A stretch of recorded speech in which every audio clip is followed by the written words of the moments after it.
Hi, so this is a musical analysis of some Louis Armstrong playing and singing, along with his band and the style of the time and things like that. And obviously, I'm going to be doing some demonstrating my clarinet. Okay. The song we're going to analyze today is Dinah. I have it up in the background. We'll watch it as a YouTube video, and I'll comment throughout. But I want to give you some overview. Dinah is just an old song. It's from the 1920s, 1930s. And it's kind of a cool song. Back in the day, musicians used to play things straight.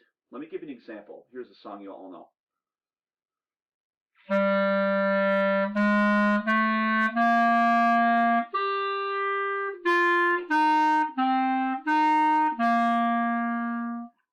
Right?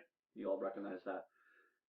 Eventually, the 19 teens and 20s came along, and musicians did something called ragging the song, or jazzing it up, meaning ragtime. They're going to play the same song, but they're going to add a little bit of bounce to it, a little bit more rhythm to it, and things like that. So that might be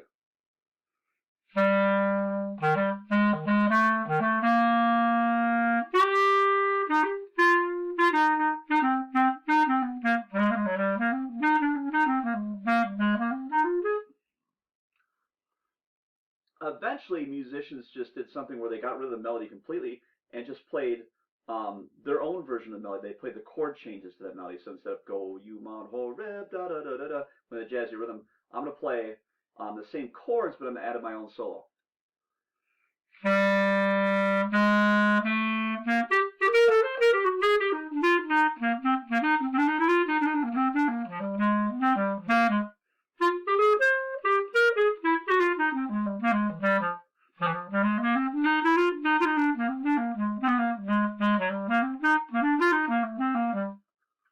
Right?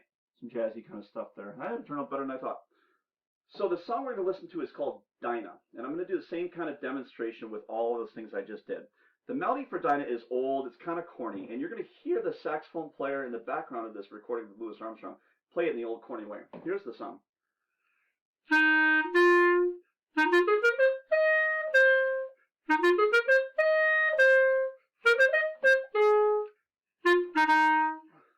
Dinah, is there anyone finer in the state of Carolina? If there is, then you know her. Show her to me. It's pretty old and corny. Okay. You might hear the musicians rag it or jazz it up.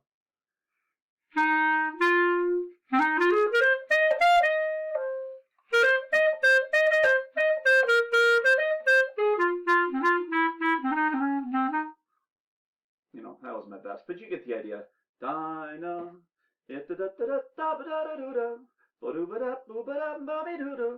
the genius of Louis Armstrong is he takes it one step further. He doesn't need all those notes. You'll hear when he comes in after the trumpet melody, which is really like corny and old-fashioned. You hear Louis Armstrong, instead of going this,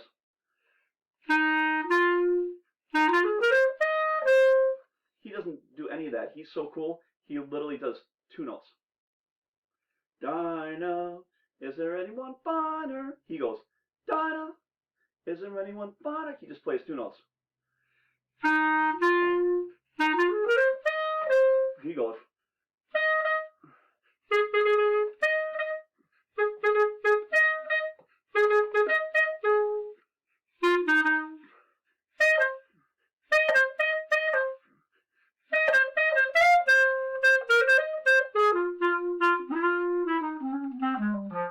Something like that, right?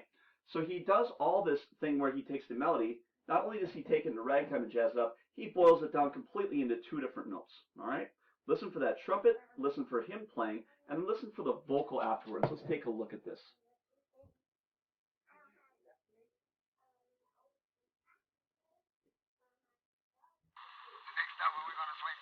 Turn it up a little bit.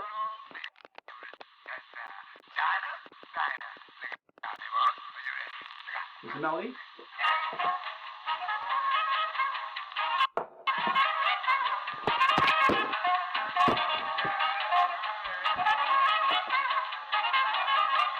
It's frantic. It's kind of corny.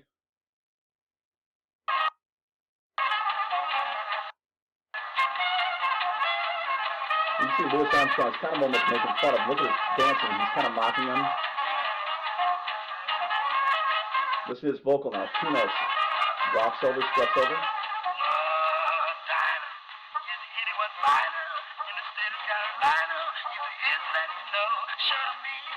Dinah.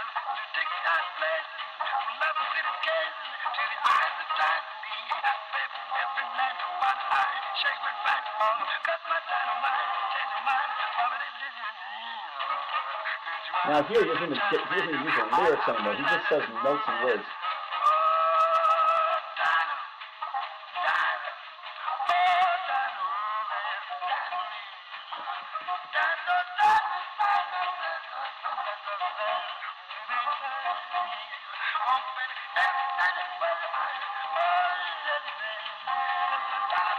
He's now not even singing the song. He's just improvising.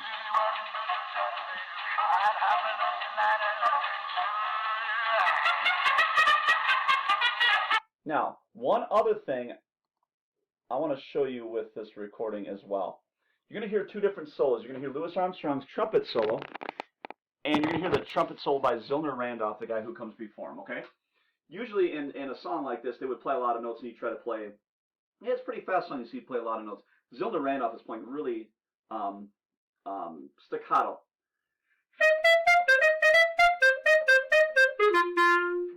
You know what I mean? He's playing a lot of different notes. He's trying to play in the style, but he feels frantic. Louis Armstrong is going to come in and play three notes.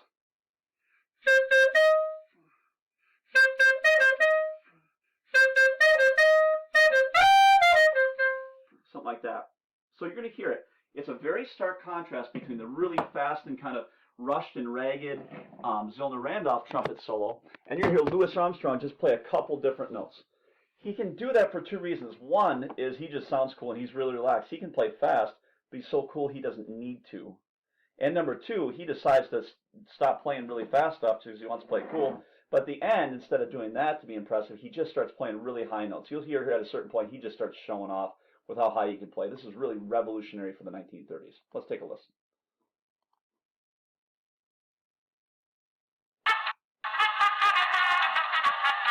Still kind of mocking him with his dance moves and yelling at him and doing all this stuff along. So it's pointing that section so he's not frantic.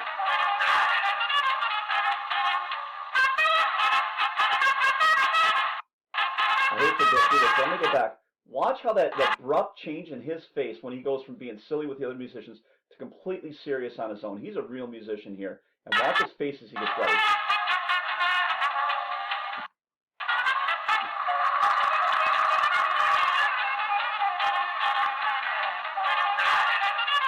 Look at that.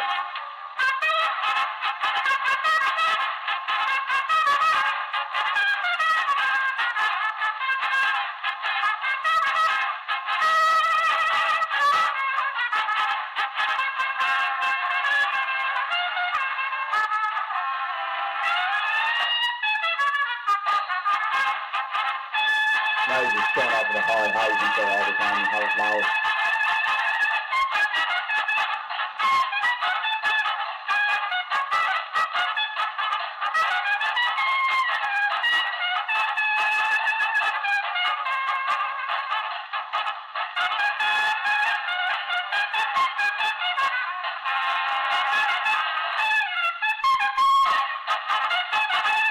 Just end with a whole bunch of high notes.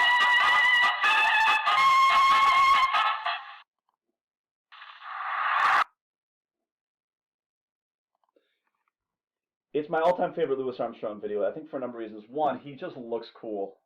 He's being like silly, he's strutting around, but then he sings for the camera, like he just has his eyes closed. He doesn't really care what you're thinking. He is going to do what he wants to do. He's really cool. He also jokes with the camera. He's kind of hamming it up. He's being funny. He's been an entertainer. He makes sure the audience gets what he needs, or what they need to be entertained. And so while the other musicians are doing that, he's dancing around. He's kind of, being silly.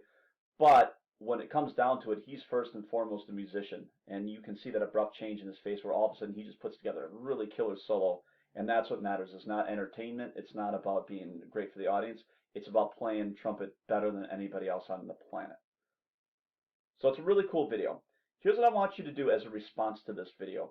I want you to listen to another Louis Armstrong video, not an audio recording with a picture, but an actual video of him. And I want you to analyze the melody he's playing and what he's doing differently either with his voice or his trumpet. There's a million different songs out there that you would know, that you can hear him sing, But even if you can't, a lot of times you'll hear the melody is played by an instrumentalist, and then he sings the lyrics to it, and then he plays a solo to it. You could analyze all that. I'm looking for a response to how he changes it in a way that makes it really interesting and unique to him. Good luck. This is kind of tricky, so if you have questions, please email me. I would love to find a recording for you and get back to you. All right, enjoy.